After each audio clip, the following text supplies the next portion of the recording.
In today's video, I'm going to show you exactly how to add your Hotmail account to Gmail, step by step. If you're tired of switching between multiple inboxes and want all your emails in one place, this guide is for you. Adding your Hotmail account to Gmail is surprisingly easy and only takes a few minutes. So let's dive right in. First, make sure you're signed in to your Gmail account. Once you're inside your inbox, take a look at the top right corner of your screen. You'll see a small gear icon. That's your settings button. Click on it, and from the drop-down menu, choose See All Settings. You'll now be taken to Gmail's full settings page. Across the top, you'll notice several tabs. Click on the one that says Accounts and Import. This is where you can connect and manage other email accounts. Once you're in the Accounts and Import section, scroll down until you find the part labeled Check Mail from Other Accounts. Right under it, you'll see a button that says Add a Mail Account. Click that. A new window will pop up asking for the email address of the account you want to add.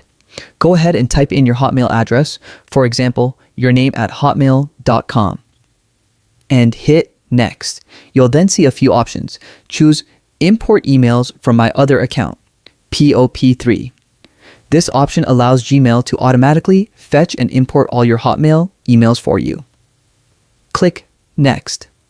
Again to continue. Now, it's time to verify your POP3 settings. Don't worry, Gmail usually fills most of these in automatically.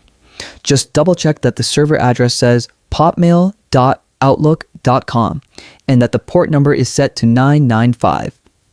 Then enter your Hotmail password in the password field. Below that, you'll see some optional settings.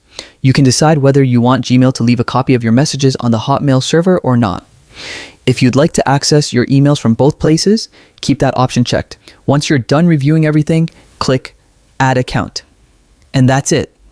If all your information is correct, Gmail will immediately start syncing your Hotmail emails. Within a few moments, you'll begin to see them appear right in your Gmail inbox, ready to read, reply to, and organize just like your regular emails. If this tutorial helped you out, don't forget to give it a thumbs up, subscribe for more tech guides like this, and share it with someone who could use a little inbox cleanup. Thanks for watching, and happy connecting.